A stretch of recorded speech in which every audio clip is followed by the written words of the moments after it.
Welcome to the Customer Portal. With this tool, you are provided with a portal in which you can keep updated on what is happening with your jobs.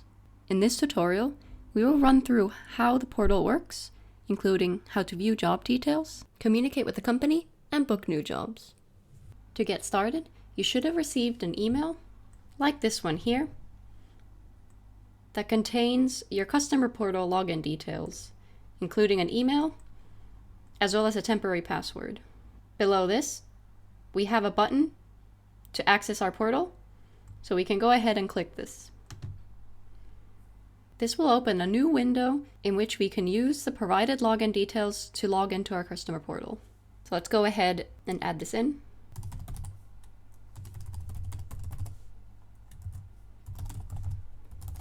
As well as our password. Should you wish to visit your customer portal on a regular basis, we recommend saving this tab for quick access. You can also choose to select the Remember Me box in order to save your login information.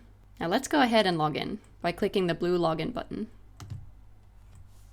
As you log in for the first time, you will be prompted to change your password, which we always recommend you do.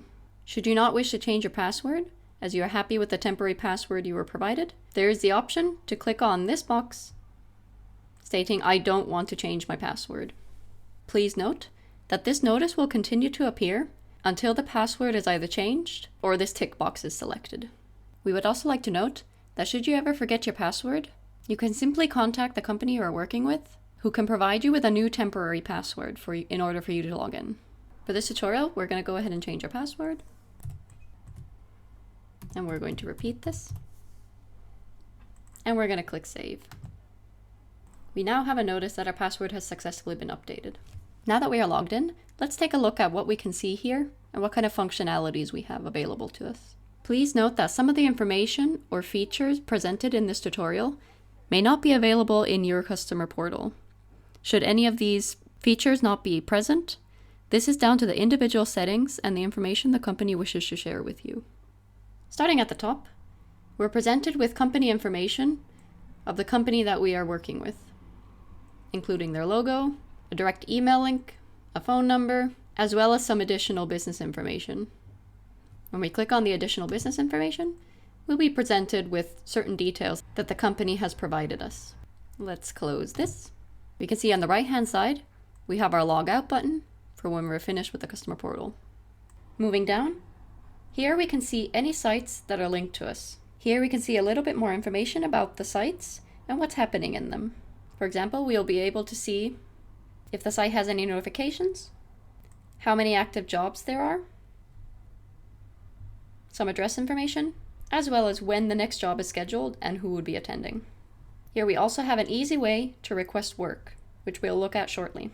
From here we can also open up a site to get a bit more information about what's happening in it.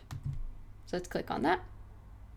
Within a site, we can see the same information that we saw on the first page, including the address, as well as our next scheduled time. And we can see any notifications by clicking the notification button. We also have a toggle up here, which you can click on and off depending on whether you would like to receive email notifications whenever there has been activity within your customer portal. Moving down the page, we will be presented with jobs that are linked to us. This will include the job number, the job status, a job description, as well as the next scheduled date. To view further details of a specific job, we would simply go ahead and click on the Details button. This will pop up any additional job information that has been allowed for us to see, followed by any notes that the company may have left for us, as well as any attachments that the company has wanted to share with us. Any items that may have recently been added are displayed by a little notification icon. Within that job, there's a couple of things that we can do here. First, if we'd like to leave a note for the company, we can do so by writing this in here. For example, beware of the dog while on site. And we can send this by simply clicking this little icon here. Next, should we have any attachments we would like to add, we can simply do so by clicking the Add Attachments button. To view any of these attachments, you would simply click on the item itself. Finally, should you have been presented with any quotes, There's a direct link to accept the quote on the right-hand side here.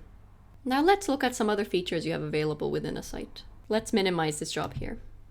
First, we have the option to view our jobs as they are now, or if we would just like to see any attachments related to any of these jobs, we can simply click on the Show Attachments button, which will display attachments available to us. Let's toggle that back on.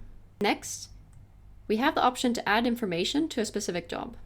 If we click on this button, we're presented with a screen in which we can add the details that we would like to add. Here we would select our job, for example, job 33. We can add any attachments that we might like to add, or we can add notes here as well, and simply click Submit. We're going to close this in this instance. And finally, we have the ability to request work.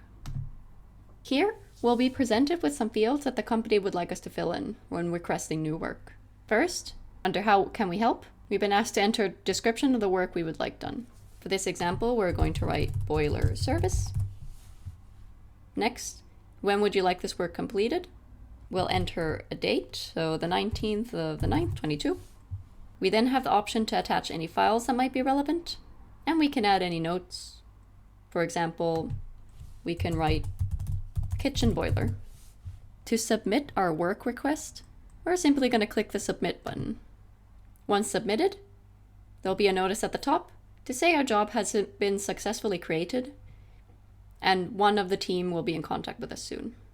Now let's return back to our main customer portal page by clicking Back to Sites. Let's take a look at a couple more things that we can do here. First, if you would like to request work for a site that isn't listed, you can create a new site and book a job simultaneously by clicking this blue plus button here. This will present you with a window in which to fill in all your site details, as well as the job details at the bottom here, which you can then simply submit. We're going to close this for now. Next, by default, the customer portal will present you with the various sites that are linked to you.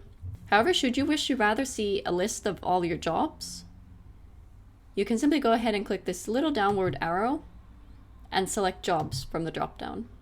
As we can see, we are now presented with a list of all the jobs amongst the different sites. To switch back to the site view, you would simply go ahead and click the downward arrow again and click on Sites. Next, by pressing this downward arrow here, we can choose whether to display all jobs, active jobs, or jobs that are not active. Finally, we can use the search bar function to search for a particular site within the site window, or search for a particular job within the job window. And that's it for the customer portal tutorial. Should you require further instructions or information, please do contact the company that you are working with.